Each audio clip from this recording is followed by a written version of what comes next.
جاتے انہیں لگتا ہے کہ 25-30 لاکھ کہتے کس کو ہیں, تو تواڑی پنجابی میں کہتے ہیں لگ پتا جاتا ہے کہ عوام کہندے کس کو ہیں. اتنی پبلک جدھر دیکھو سر ہی سر, ادھر جو ایک بار بندہ کھو جائے دوبارہ نہیں مل سکتا. 25-30-40 لاکھ لوگوں کا یہ عالم ہے, تو محشر میں کتنے لوگ ہوں گے؟ 8 ارب کے قریب تو اس وقت دنیا میں بندے ہیں, ٹھیک ہے, 7 ارب 90 کروڑ کے قریب تو دنیا کی آبادی پہنچ گئی ہے, تھوڑے دنوں میں یہ 8 ارب ہو جانی ہے. 8 ارب ابھی ہیں. حضرت آدم علیہ السلام سے لے کر صبح قیامت تک جتنے لوگ اس دنیا میں آئیں گے سب اس میدان میں موجود ہوں گے. رش کتنا ہوگا, ہجوم کتنا ہوگا. اچھا, اس میں جتنے مسلمان ہیں سب چاہتے ہیں کہ نبی پاک کے قریب ہو جائیں. ابھی اس ہال میں 1000-1500 شاید لوگ ہوں گے, کافی لوگ چاہ رہے ہیں آگے آنا, سب شاید مجھ سے مل بھی نہ پائیں. ایک بندے سے 1000 آدمی ملنے کی کوشش کرے تو مشکل ہو جاتی ہے. اربوں خربوں لوگ اگر نبی پاک کے قریب ہونا چاہیں تو کیسے ہو سکے گے؟ اس کا مطلب قریب وہی ہو سکے گا جس کو آقا بلائیں گے. اب کس کو بلایا ہے سوچ لو. آقا فرماتے تم میں سے میرے قریب وہ ہوگا جس نے دنیا میں زیادہ درود پڑھے ہوں گے. اب درود پڑھنا تو قیامت کے دن نبی پاک کے قرب کا ذریعہ ہو گیا. اتنے رش کے اندر میں کیسے قریب پہنچوں گا؟ اللہ اکبر. اور جب قریب پہنچ گئے نا تو پتہ پھر مسئلہ کیا ہونا ہے, آسانی کیسے ہو جائے گی.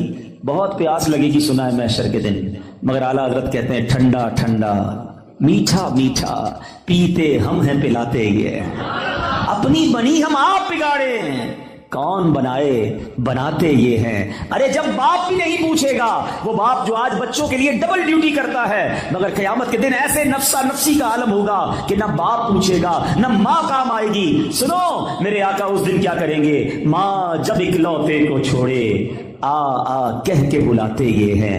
باپ جہاں بیٹے سے بھاگے لطف یعنی کرم وہاں فرماتے یہ ہیں. اللہ اکبر. اس سے سیکھنے کو یہ مل رہا ہے کہ اگر محشر کے دن کی سختیوں سے بچنا ہے, ڈیفیکلٹیز سے بچنا ہے, تو آقا کے قریب جانا ہے, اور آقا کے قریب جانا ہے تو درود پاک کثرت سے پڑھنا ہے.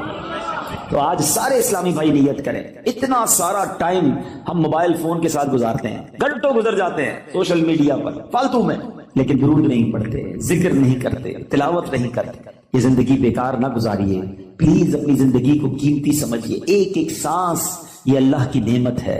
جتنا ہو سکے عبادت میں, ذکر و درود میں, نیکی کے کاموں میں صرف کریں. آئیے مل کر محبت کے ساتھ بآواز بلند درود پاک پڑھ لیں. صلو علی الحبیب صلی اللہ تعالی علی محمد صلی اللہ علیہ وسلم. آج میں مختصراً ایک ایسا واقعہ آپ کو میں نے سنانا ہے کہ جو قرآنی واقعہ ہے, اللہ کے نبی کا واقعہ ہے. اس واقعے کو سنانے کے میرے 2 مقصد ہیں. ایک تو قرآن کا واقعہ سنیں گے, اس واقعے میں جو میسج ہے وہ ہم لینے کی کوشش کریں گے, اور دوسرا مقصد یہ ہے کہ یہ واقعات مجھے پتہ ہونے چاہیے تھے. اللہ کے کلام میں یہ واقعات موجود ہیں, مگر بہت بڑی تعداد ہے جو قرآن سے دور زندگی گزار رہی ہے. ہمیں شاید دنیا کی بہت ساری معلومات ہے, لیکن مسلمان ہونے کے باوجود قرآن کے بارے میں معلومات نہیں ہوتی.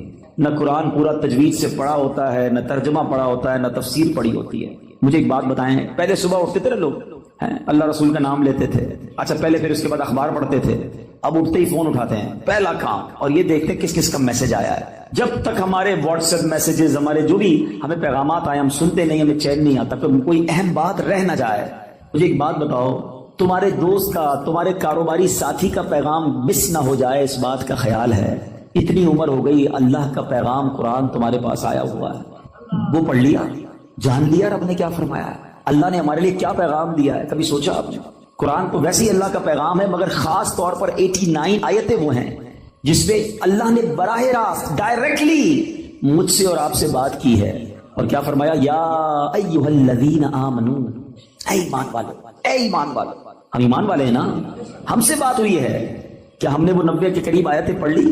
یہ اللہ نے کیا فرمایا, مجھ سے کیا بات کی ہے. میری فیملی کا, میرے دوستوں کا, میرے بزنس کولیگز کا پیغام ڈسٹرب نہ ہو, اس کا خیال ہے. اللہ نے قرآن میں ہمیں پیغام دیا ہوا ہے, ہمارے پاس ٹائم ہی نہیں ہے. مرنے کے بعد کیا ہم یہ جواب دے سکیں گے کہ یا اللہ ٹائم نہیں تھا اس لیے قرآن نہیں پڑھ سکا؟ خدا را قرآن سے دور نہ رہیں, پڑھیں قرآن کو, اتنا کچھ موجود ہے. اور حدیث پاک کا مضمون ہے, وہ دل ویران ہے جس میں کچھ قرآن نہیں ہے. سوچو کہ ہمارے دل میں کتنا قرآن ہے, ہم کتنا قرآن پڑھتے ہیں. اب میں قرآن کا واقعہ سناتا ہوں. ایک مقصد یہ ہے کہ قرآن سے محبت بڑھے, قرآن پڑھنے کا ذہن بنے.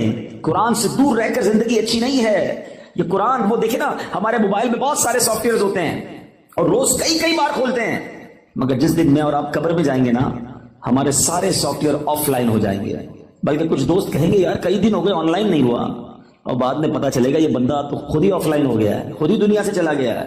اس کا مطلب یہ ہوا کہ قبر میں جا کر سارے سافٹ ویئر آف لائن ہو جائیں گے, مگر جس نے قرآن کو تھاما ہوگا یہ قبر میں بھی آن لائن رہے گا, یہ قبر میں بھی تمہارے ساتھ جائے گا, قبر کا نور بنے گا.